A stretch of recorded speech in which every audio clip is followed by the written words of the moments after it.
Dans cette vidéo, je vais vous faire un cours sur les break-even. D'accord, ça va être intéressant et très rapide, ça va pas être long, pour t'expliquer comment break-even, les choses à ne pas faire selon moi, et t'expliquer une bonne façon de faire pour s'y prendre au mieux. Ok, imaginons que le marché descende. Bon, là, je vais faire un marché un peu éclaté, mais on va essayer d'être un peu plus simple. C'est quoi ce marché? Tac, tac, tac, tac, tac, d'accord. Et on va dire que, imaginons que tu décides de vendre le marché à ce niveau-là, ok.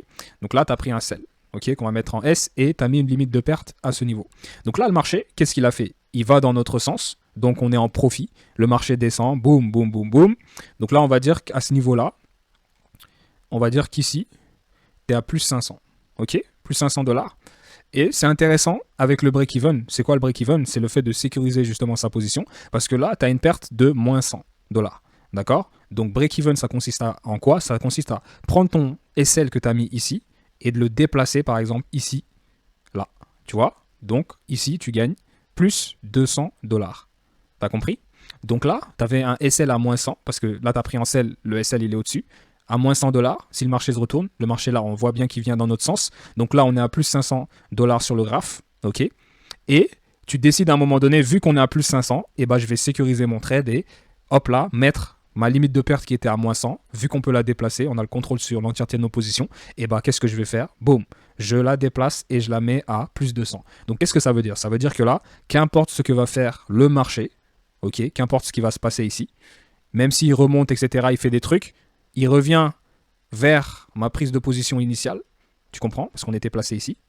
Ok? Il est en train de revenir. Et bah, en revenant, vu que j'ai sécurisé ma position à cette zone, et bah, le marché me sort ici à BE égale 200 $.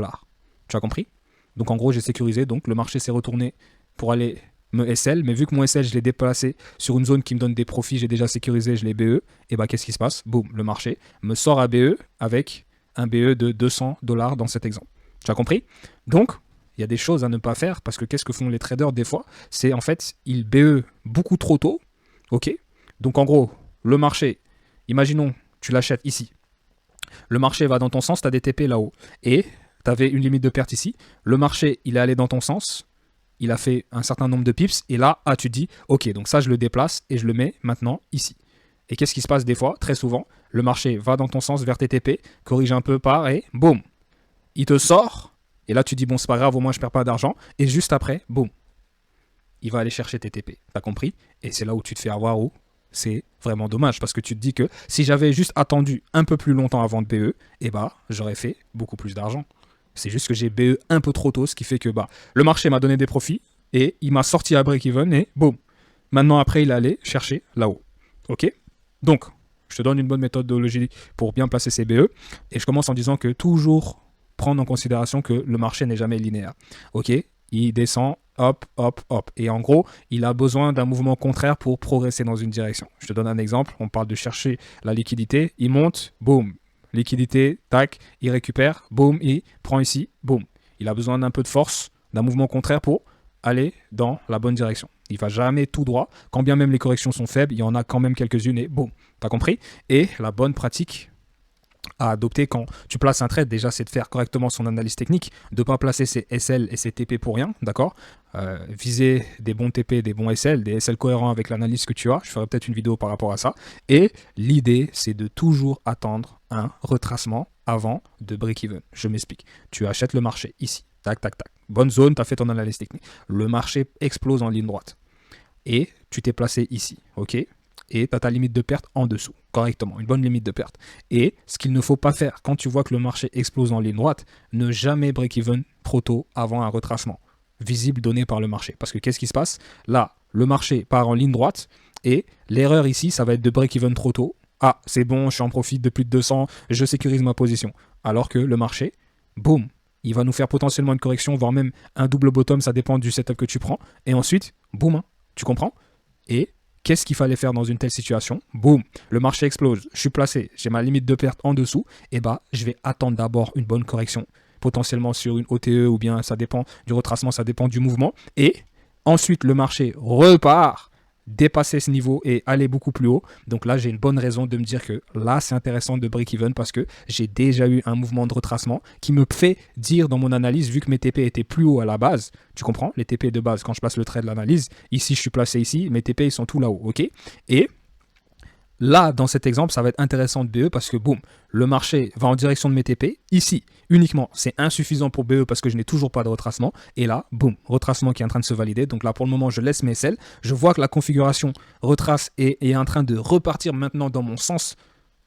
Le sens initial que j'avais pris quand j'ai placé le trade, j'avais déjà des TP beaucoup plus haut, donc je visais déjà ce sens-là du marché, et le marché part dans un premier temps, je ne BE pas tout de suite, il me donne une bonne correction, et il repart maintenant dans mon sens, donc là maintenant, j'ai une bonne raison de break-even, de placer mon trade et de le sécuriser, de sécuriser plutôt mon trade à ce niveau-là, à ce moment-là, parce que je me dis que là, il a déjà corrigé ici, donc suivant mon analyse, il n'y a aucune raison qui fait qu'il devrait recorriger encore dans cette zone pour repartir. Vu qu'il a déjà corrigé, donc j'ai une zone pour me dire que ici il ne devrait pas revenir vu qu'il est déjà revenu, pour repartir encore avec force. Tu comprends?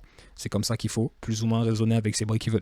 Ne jamais BE sur une ligne droite, directement comme ça. Ça dépend encore, tu comprends? C'est juste que il faut jamais être trop pressé de break-even. Parce que très souvent, qu'est-ce qui se passe? Tu vas te faire BE alors que tu avais un super trade à laisser tourner. Et tu te fais très souvent break-even quand tu n'attends aucune correction du marché. Tu t'es placé, le marché descend avec flèche, et là tu te dis ok c'est bon, donc je sécurise, et qu'est-ce qui se passe? Correction, et ensuite boum. Et qu'est-ce que tu aurais dû faire? Ah, le marché va dans mon sens, donc on dirait que mon trade se valide, je garde mon SL, et forcément j'anticipe potentiellement une correction. Correction qui n'est pas un retournement, parce qu'il y a des façons d'anticiper et de voir est-ce qu'on a vraiment un retournement qui fait que ah, là on va carrément aller chercher mon SL. C'est deux choses distinctes qu'il faut savoir voir sur le graphe, mais c'est pas un cours sur ça. Et là, première correction, donc là, boum, le setup se valide, première correction est là, boum. Et maintenant qu'il repart dans le vrai sens pour aller chercher mes vrais TP, après avoir fait sa correction, je me dis, là, potentiellement, je peux sécuriser. Et comme ça, s'il revient, ce sera même une tentative pour aller potentiellement plus haut très souvent. Donc, j'aurais eu raison de break-even à cet instant-là.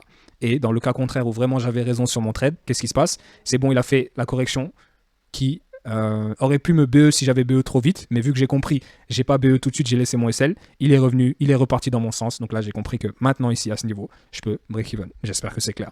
D'accord? Donc je coupe enfin cette vidéo, c'était pour vous dire de ne pas BE trop vite sur les setups que vous prenez. Attendez au moins d'avoir une bonne correction, quelque chose pour avoir un bon pullback, boum, le marché repart dans le bon sens, où tu avais placé des TP beaucoup plus haut en cohérence avec ton analyse technique. Et l'idée, ça va être d'attendre des bons retracements du marché. Ces retracements qu'il faut anticiper, où on se dit que si j'avais BE trop vite, il y a moyen qu'il m'aurait sorti. Et attendre que ces retracements se produisent pour potentiellement ensuite sécuriser sa position, parce que j'ai une bonne raison de sécuriser à ce niveau, parce que je me dis que là, vraiment, il y a moyen d'aller chercher mes TP sans me faire sortir trop tôt, parce qu'il est déjà venu à ce niveau, donc il n'y a pas de raison même qu'il revienne encore une fois à ce niveau suivant le setup. Donc c'est une très très bonne zone pour break-even tout simplement. À ce niveau, en fonction de ce qu'a fait le marché, ici maintenant je peux break-even parce que voilà, le marché m'a permis de break-even à cet instant. D'accord? J'espère que tu vois. Donc c'est le marché qui nous dit quand est-ce qu'on break-even. Moi c'est comme ça que je le vois. Je ne suis pas en train de faire 500 $ et directement je me dis ah c'est beaucoup, je vais sécuriser. Je ne fonctionne pas comme ça. C'est le marché à un moment donné. Suivant la position que je vais prendre en swing ou en scalp, ça dépend. Et encore en scalp, c'est très rapide, ça dépend de comment tu fais ton scalping. Mais en gros, c'est le marché à un moment donné. Suivant le setup que je prends, avec quelle analyse je le prends, quelle SL je place, c'est le marché qui va me dire à un moment donné que là, c'est bon, je peux break-even. Sinon, je laisse tourner en attente de voir des confirmations, comme je les appelle, des confirmations de BE. Et ouais, confirmation pour me dire que là, c'est bon, je peux sécuriser. Parce que sinon, si tu BE sans plan, sans vision, et ben qu'est-ce qui se passe? Des trades hyper beaux que tu laisses sur la table qui fait que tu finis à 0 $ très souvent parce que tu BE beaucoup trop vite alors que tu as les bonnes visions, c'est juste que tu n'as pas la bonne façon de sécuriser tes trades. Tu comprends? Donc voilà. Et je conclue enfin pour vous dire que autant se faire BE que se faire SL des fois. Ok?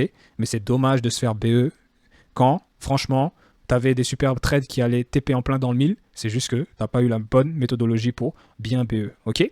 Donc je clôture cette vidéo, c'était un cours rapide sur les break-even, d'accord? C'était Charles, je vous laisse, merci.